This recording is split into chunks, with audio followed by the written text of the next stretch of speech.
प्रदोष व्रत एक ऐसा पावन व्रत है जो भगवान शिव की कृपा पाने का सबसे आसान और प्रभावशाली मार्ग माना गया है। कहते हैं इस दिन किया गया छोटा सा उपाय भी सारे दुख दर्द मिटाकर किस्मत के दरवाजे खोल देता है। अगर आपकी जिंदगी में आर्थिक तंगी चल रही है, अगर मन में कोई इच्छा अधूरी है या फिर जीवन में सुख शांति की कमी है, तो ये वीडियो आपके लिए है। आज हम आपको बताएंगे प्रदोष व्रत के वो खास उपाय जो वर्षों पुरानी महापुराणों में छिपे हैं, लेकिन बहुत कम लोग जानते हैं। तो बस वीडियो को शुरू से लेकर आखिरी तक ध्यान से सुनिए और देखिए, क्योंकि हर उपाय में छुपा है आपकी किस्मत बदलने का राज। उपाय नंबर 3 तो ऐसा है जो रातों रात चमत्कार कर सकता है। तो चलिए शुरू करते हैं पूजा स्टोरी टेलिंग के साथ प्रदोष व्रत के चमत्कारिक उपायों की रहस्यमय यात्रा। प्रदोष व्रत का पहला उपाय। इस उपाय में आपको प्रदोष व्रत के दिन प्रदोष काल में यानी शाम के समय एक लोटे में थोड़ा सा जल लेना है। उस जल के अंदर आपको एक बेलपत्र, एक शमी पत्र, कुछ हरे मूंग के दाने और एक छोटा सा गुड़ का टुकड़ा लेना है।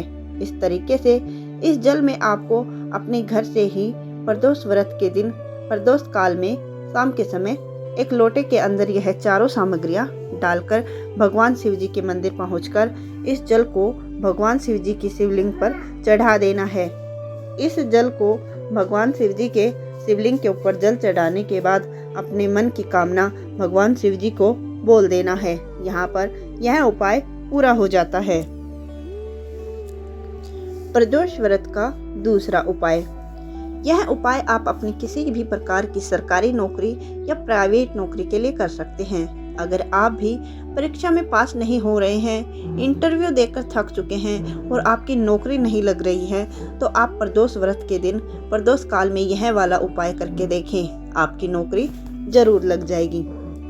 इस उपाय में आपको प्रदोष व्रत के दिन शाम के समय प्रदोष काल में एक लोटा जल और एक छोटे से पात्र में शुद्ध देसी गाय का दूध लेकर जाना है। इसके साथ में आपको 2 आटे के गोल बाती के दीपक तैयार करके लेकर जाना है, जिसमें पहला दीपक आप शुद्ध देसी घी को लेकर जाएंगे और दूसरे दीपक में आप तेल लेकर जाएंगे। यह सभी सामग्रियां लेकर आप अपने घर के पास में जो बेलपत्रे का वृक्ष हो उसके नीचे प्रदोष व्रत के दिन प्रदोष काल में लेकर पहुंच जाइए। बेलपत्रे का वृक्ष बड़ा होना चाहिए। अब आप उसी बेलपत्र के वृक्ष के नीचे बैठ जाइए। अब आप उस बेलपत्र के वृक्ष की जड़ में सबसे पहला अपना आधा लोटा जल समर्पित कीजिए।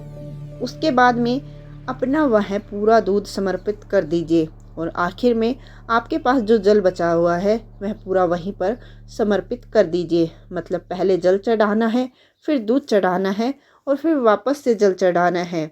अब आपको अपने सीधे हाथ की तरफ शुद्ध देसी गाय के घी का दीपक जलाना है और उल्टे हाथ की तरफ तेल का दीपक जलाना है। दोनों दीपक को जलाने के बाद आप हाथ जोड़कर भगवान से नौकरी के लिए, परीक्षा के लिए, इंटरव्यू के लिए प्रार्थना करें और वहीं पर धोख देकर, आशीर्वाद देकर लेकर अपने घर वापस आ जाए। यहाँ पर दूसरा उपाय पूरा हो जाता है। ये आप तब तक करिए जब तक आपका अटका हुआ काम पूरा नहीं हो जाता। प्रदोष व्रत का तीसरा उपाय। इस उपाय को भी आपको प्रदोष व्रत के दिन प्रदोष काल में करना है। इस उपाय में आपको प्रदोष व्रत के दिन प्रदोष काल में शाम के समय 2 आटे की गोल बाती के शुद्ध देसी गाय के घी दीपक तैयार करने हैं। प्रदोष व्रत के दिन सबसे पहले किसी भी बड़े वाले बेलपत्र के वृक्ष के नीचे जाना है। बेलपत्र वृक्ष के नीचे वहां जाकर अपना पहला दीपक बैठकर जलाना है और भगवान से प्रार्थना करना है, अपने घर परिवार के लिए आशीर्वाद प्राप्त करना है। उसके लिए आप जो दूसरा दीपक रहेगा उसको लेकर आपको अपने घर के मुख्य द्वार या चौखट पर आ जाना है। यानी आपको एक दीपक बेलपत्र वृक्ष के नीचे जलाकर आशीर्वाद लेना है और दूसरा दीपक वहां पर अपने घर पर आकर जो मुख्य द्वार होता है उसकी चौखट पर जलाना है। जैसे ही आप पहले दीपक को बेलपत्र वृक्ष के नीचे लगाकर अपने मुख्य द्वार पर पहुंच जाए तो बाहर की तरफ से बैठकर ही अपने सीधे हाथ की तरफ यह दूसरा दीपक भगवान भोलेनाथ का नाम स्मरण करते हुए जला दीजिए। यहाँ पर भी भगवान भोलेनाथ से प्रार्थना कर लीजिए। दोनों दीपक आपको शुद्ध देसी गाय के घी के तैयार करने हैं और पहला दीपक आपको बेलपत्र वृक्ष के नीचे ही लगाना है और बेलपत्र का वृक्ष बड़ा होना चाहिए और फिर उसके बाद में दूसरा दीपक आपको अपने घर के मुख्य द्वार पर आकर जलाना है। यहाँ पर भी यह उपाय पूरा हो जाता है। प्रदोष व्रत का चौथा उपाय। इस उपाय में आपको सिर्फ 7 बेलपत्र की आवश्यकता होगी। इस उपाय को भी आपको प्रदोष व्रत के दिन शाम के समय में प्रदोष काल में करना है। इस उपाय को करने से आपको प्रदोष व्रत का फल भी मिल जाएगा, भले ही आप प्रदोष व्रत ना करते हों। इस उपाय को करने के लिए अगर आपको 7 बेलपत्र नहीं मिलती तो आप भगवान शिव जी के शिवलिंग के ऊपर ही 7 बेलपत्र को उठाकर उन्हें धोकर इस उपाय को उपयोग में कर सकते हैं। आप प्रदोष व्रत के दिन शाम के समय प्रदोष काल में भगवान शिव के मंदिर पहुंच जाइए। अगर आप अपने साथ में 7 बेलपत्री नहीं लेके आए हैं तो आप भगवान शिव जी के शिवलिंग के ऊपर जो 7 बेलपत्री हैं उनको उठाइए, उन्हें धो लीजिए और उसके बाद उपयोग कीजिए। अब आपको भगवान शिव जी के पास में बैठकर इन 7 बेलपत्र इसे ब्रह्मा कमल बनाना है। ब्रह्मा कमल बनाने के लिए आपको सबसे पहले इन 7 बेलपत्री को एक साथ जमा लेना है। अब इन 7 बेलपत्री को एक साथ जमा कर आपको इनको गोले का आकार देना है। मतलब इन 7 बेलपत्र की डंडी होगी वह बीचों बीच होगी और पत्तियां गोल आकार के रूप में होंगे। गोल आकार देने के लिए इन 7 बेलपत्र को एक दूसरे की साइड में खिसकाते जाइए जिससे कि यह बेलपत्री का एक गोलाकार ले लेगा। अब इन बेलपत्र के ब्रह्मा कमल को आप अपने दोनों हथेलियों से भगवान शिव जी के शिवलिंग के ऊपर समर्पित कर दीजिए और अपनी मनोकामना भगवान शिव जी से बोल दीजिए। यहाँ पर भी यह उपाय पूरा हो जाता है। प्रदोष व्रत का 5वां उपाय।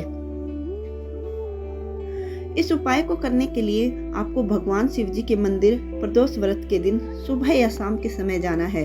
इस उपाय को करने के लिए आपको शिव जी की शिवलिंग के पास में बैठना है और आपने देखा होगा कि जब हम भगवान शिव जी पर जल चढ़ाते हैं तो वह जल बहता हुआ जलाधारी से नीचे गिरता है।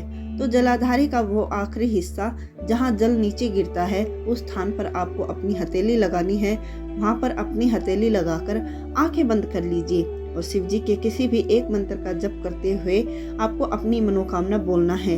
1 से 2 मिनट तक आपको वहाँ पर हथेली लगाकर श्री शिवाय नमस्तुभ्यम या भगवान शिव जी के किसी भी एक मंत्र का जप करना है और अपनी मनोकामना भगवान शिव जी को बोल देना है। यहाँ पर भी यह उपाय पूरा हो जाता है।